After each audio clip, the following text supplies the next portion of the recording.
Assalamualaikum warahmatullahi wabarakatuh. Jumpa lagi dengan saya. Nah, di video kali ini saya akan membuat tutorial pembuatan ekoenzim cairan 1000 manfaat.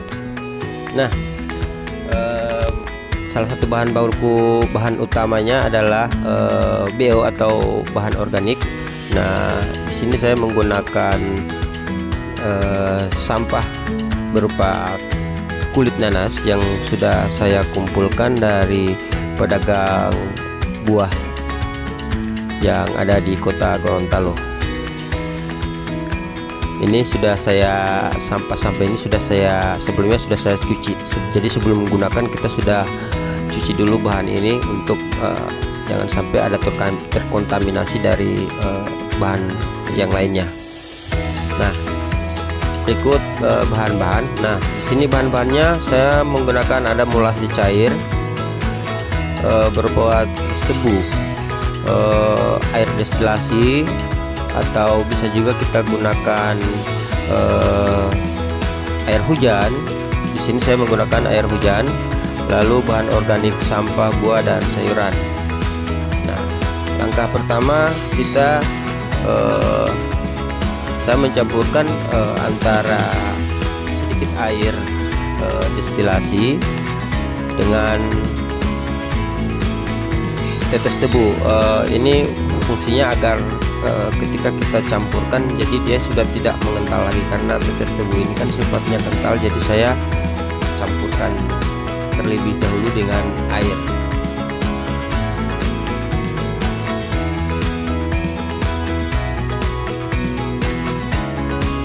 Nah, setelah dia tercampur, kemudian langkah terakhir kita itu bukan langkah terakhir, kita masukkan bahan organik yang sudah kita cuci tadi.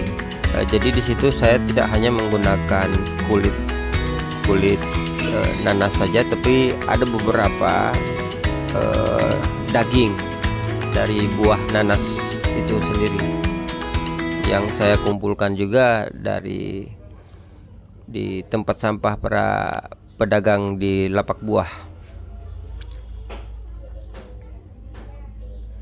Ini kita campurkan sedikit-sedikit bahannya.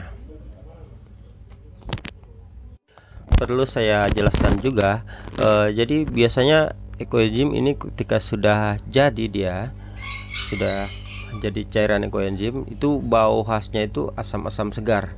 Nah, perlu saya jelaskan, berbau harum atau tidaknya itu dari kandungan sukrosa dalam gula. Jadi gula ini sangat menentukan, dimana pada gula aren itu kandungan sukrosanya lebih rendah dibanding dengan GMT atau gula merah tebu. Dimana sukrosa sendiri ini berfungsi untuk menghasilkan energi pada proses metabolisme bakteri. Nah, teman-teman, makin tinggi kandungan sukrosanya, maka hasilnya juga semakin wangi. Nah, di samping itu, jenis bahan organik juga ini juga berpengaruh terhadap aroma.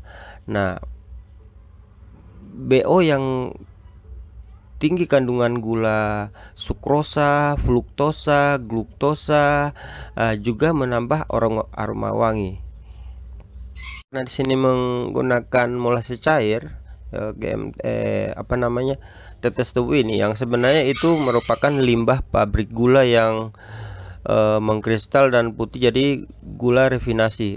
Pengotor yang warna coklat ini jadi molase cair. Memang masih ada kandungan sukrosanya sekitar 30-50%, namun juga banyak impuritinya. Nah, lantas ada pertanyaan, apakah kalau pakai gula lain lantas tidak jadi cairan ekoenzim? Tentu saja tidak demikian. Enzim tetap bisa terbentuk selama syarat reaksi fermentasi terpenuhi. Hanya mungkin kadar enzimnya dan tingkat keawetannya yang berbeda. Perlu saya jelaskan juga, salah satu fungsi dari sukrosa selain sebagai sumber energi metabolisme, untuk membuat bakteri dorman tidak mati, tapi juga tidak bekerja atau bekerja lebih lambat setelah reaksi berhenti. Sukrosa yang terlalu sedikit menyebabkan bakteri kekurangan energi sehingga cepat mati. Sedang kelebihan sukrosa menyebabkan bakteri tidak bekerja dorman atau lambat. Nah, kalau pakai GMT gula merah tebu itu sepertinya sudah pas perbandingannya. Terus saya jelaskan juga untuk pembuatan ekoenzim ini dianjurkan kita untuk menggunakan air destilasi. Namun karena ini harus dibeli, jadi kita pakai saja yang ada dari alam. Itu bisa digantikan dengan air hujan. Ini kebetulan saya sudah menggunakan air hujan yang sudah saya sediakan. Air destilasi ini untuk hasil yang lebih baik karena minim mineral dan TDS-nya ini rendah. Misal air hujan, air buangan AC, yaitu bisa kita gunakan. Kalau kita menggunakan air tanah, itu justru banyak mineral dan mikroorganisme tanah. Jadi di sini saya menggunakan air hujan yang jatuh dari langit ya, jadi bukan dari genteng atau dari seng, tapi saya tadah langsung di ketika hujan. Baik, terima kasih. Semoga video ini bisa bermanfaat buat kita semua.